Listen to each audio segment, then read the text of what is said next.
അപ്പോൾ കുറേ സോഷ്യൽ മീഡിയയിൽ വായി തോന്നുന്ന പൈസയുടെ പോയി. എൻ്റെയും KPCC പ്രസിഡൻറ്റിൻ്റെയും ജോയിൻ്റ് അക്കൗണ്ടിലാണ് പൈസ.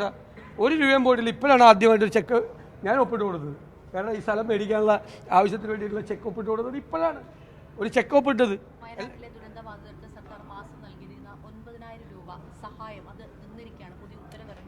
ഞാൻ ഇതുപോലെ പറഞ്ഞല്ലോ, അവിടെ റെൻറ്റ് കൊടുക്കുന്നില്ല പലർക്കും, അവിടെ പാവപ്പെട്ടവർക്ക് ചികിത്സ, ഈ അപകടത്തിൽ പരിക്ക് പറ്റിയവരുടെ ചികിത്സ സഹായം ചെയ്തു കൊടുക്കുന്നില്ല.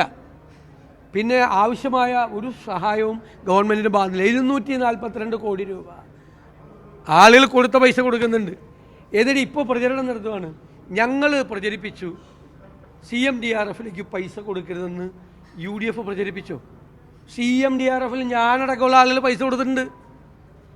UDF MLA പൈസ കൊടുത്തിട്ടുണ്ട്. ഞങ്ങൾ തന്നെ ഏകദേശം 19 ലക്ഷത്തോളം രൂപ ഞങ്ങൾ തന്നെ കൊടുത്തിട്ടുണ്ട്. ഞങ്ങളല്ല, ഞാനടക്കമുള്ള ആളുകൾ, ഞങ്ങൾ MLA UDF MLA മുഴുവൻ പൈസ കൊടുത്തിട്ടുണ്ട്. ഇപ്പോൾ പ്രചരിപ്പിക്കുകയാണ്. UDF പറഞ്ഞു CMDRF പൈസ കൊടുക്കരുതെന്ന്. കള്ളത്തരം പറയാണ്, പച്ചക്കള്ളം പ്രചരിപ്പിക്കുകയാണ്. ഞാനടക്കം പൈസ കൊടുത്തിട്ടുണ്ട്. ഞങ്ങളുടെ MLA MP എല്ലാവരും പൈസ കൊടുക്കാൻ പറഞ്ഞു. ഞങ്ങളെല്ലാം പൈസ കൊടുത്തു. ഞങ്ങൾ ആരോടെങ്കിലും കേരളത്തിൽ പറഞ്ഞോ CMDRF പൈസ കൊടുക്കരുത്? ഞങ്ങൾ കൊടുത്തു.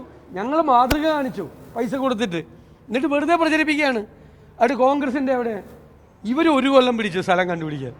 എന്നിട്ട് ആ സ്ഥലം ഞങ്ങൾക്ക് തരില്ല എന്ന് പറഞ്ഞു, വീട് വയ്ക്കാൻ. അപ്പോഴാണ് ഞങ്ങൾ സ്ഥലം കണ്ടുപിടിക്കാൻ പോയി. ഞങ്ങൾ 3 മാസം 4 മാസം കൊണ്ട് ഞങ്ങൾ സ്ഥലം കണ്ടുപിടിച്ച് ഞങ്ങൾ സ്ഥലം രജിസ്റ്റർ ചെയ്തു.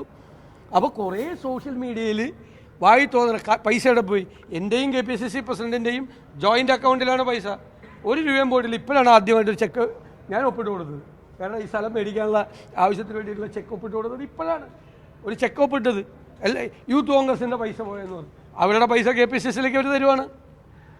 വെറുതെ പ്രചരിപ്പിക്കുകയാണ്. എന്നിട്ട് 742 കോടി രൂപ ബാങ്കിലിട്ടിട്ട് നാട്ടുകാരെ അവരെ സഹായിക്കാൻ കൊടുത്ത പൈസ ഒരു സഹായം കൊടുക്കുന്നില്ല. ചികിത്സാ സഹായം പോലും കൊടുക്കുന്നില്ല. ഈ ധനസഹായങ്ങളെല്ലാം നിർത്തി. എന്നിട്ട് പച്ചക്കള്ളം പ്രചരിപ്പിക്കുകയാണ് സോഷ്യൽ മീഡിയയിൽ കൂടി. ഞാൻ പറയല, AKG സെൻറ്ററിൽ ഇരുന്ന് സോഷ്യൽ മീഡിയയിൽ കൂടി പ്രചരിപ്പിക്കുന്നത് മുഴുവൻ പച്ചക്കള്ളമാണ്. ഒരു പ്രസക്തിയില്ല. ഞങ്ങളേതാണ്ട് പൈസ തട്ടിക്കൊണ്ടുപോയി. നീ പാവങ്ങൾക്ക് വേണ്ടിയിട്ട് കൊടുത്ത പൈസ അക്കൗണ്ട് പൈസ ഒതുക്കി വന്നിട്ട് ഇപ്പോഴാണ് ആദ്യമായിട്ടൊരു ചെക്ക്, ജോയിൻ്റ് അക്കൗണ്ടാണ് എൻ്റെ KPCC പ്രസിഡന്റ്. ഇപ്പോഴാണ് ഒരു ചെക്ക് ഒപ്പിട്ട് ചെക്ക് ഞങ്ങളിപ്പോൾ ഇതിന് കൊടുക്കാൻ വേണ്ടിയിട്ട്. ഈ സ്ഥലം രജിസ്റ്റർ ചെയ്തപ്പോൾ സ്ഥലം രജിസ്റ്റർ ചെയ്തല്ലോ. ഞങ്ങൾ 3-3.5 മാസം കൊണ്ട് രജിസ്റ്റർ ചെയ്തില്ലേ. സർക്കാർ 1 കൊല്ലം പിടിച്ചു. 1 കൊല്ലം കഴിഞ്ഞിട്ടാണ് സർക്കാർ സ്ഥലം കിട്ടിയത്. ഞങ്ങൾക്കത് തരില്ല എന്ന് പറഞ്ഞപ്പോഴാണ് ഞങ്ങളില്ല അവിടെ പണിയാമെന്ന് വിചാരിച്ചാണ് വേറെ സ്ഥലം. ഞാൻ പറഞ്ഞതിൽ എന്താ തെറ്റ്?